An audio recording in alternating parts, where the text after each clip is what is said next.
ஏறி இருக்கிற விலைவாசி, ஏறி இருக்கிற வரி, வீட்டு வரி, சொத்து வரி, குடிசை வரி, தண்ணி வரி, குப்பை வரி, மின்சார கட்டணம் உயர்வு, பால் விலை உயர்வு, பஸ் கட்டணம் உயர்வு, இப்படி 5 ஆண்டு காலமாக இந்த ஆட்சியால் பட்டிருக்கிற கஷ்டங்களால் பாதிக்கப்பட்டிருக்கிற மக்களுக்கு எடப்பாடியார் சொன்னார் பாரு, நான் அம்மாவுடைய ஆட்சி என் தலைமையில் அமைந்தால் 2,34,00,000 குடும்ப அட்டை வைத்திருக்கிற அனைத்து தாய்மார்களுக்கும் ஒரு முறை, நல்லா கேட்டுக்கணும், ஒரு முறை, நீ அப்புறம் மாசம் கேட்கக்கூடாது, அனைத்து தாய்மார்களுக்கும் ஒரு முறை ரூபாய் 10,000 வழங்கப்படும்.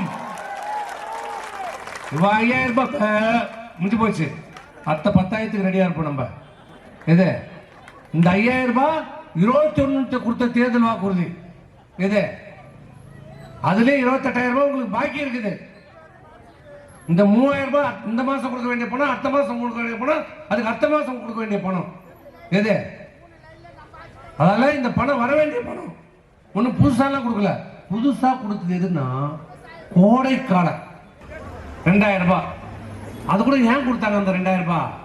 எடப்பாடியார் சொன்னார் பாரு, மாசம் உங்களுக்கு 2,000. உடனே என்னடா பண்றது, அவர் சொல்லிட்டாரு, எடப்பாடியார் 2,000 சொல்லிட்டாரு, நமக்கு கொடுத்த 5,000 வீணா போடுவோம், நமக்கு ஓட்டு வராதுன்ட்டு கோடைக்காலம் 2,000 கொடுக்குறாரு. அப்ப அந்த பணம் யார் பணம்? எடப்பாடியார் பணம். நாங்க சொன்னதால் தான் உங்களுக்கு அந்த 2,000 வந்தது.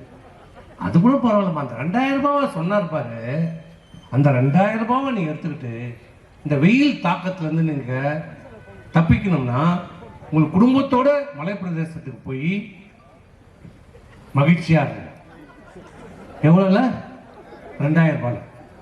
2,000 நீங்க கொடைக்கானலுக்கும் ஊட்டிக்கும் போய் நீங்க எல்லாம் மகிழ்ச்சியா இருக்கணுமா? தோகிற இந்த விழுப்புரத்துக்கு போய் வந்தா நீ திரும்பி வரத்துக்கு பஸ்ஸுக்கு யார்கிட்ட கடன் வாங்கின்னு தான் வரணும். 2,000 பத்தாது. பத்துமாமா? இதுல எங்க கொடைக்கானல் போறது, ஊட்டிக்கு போறது?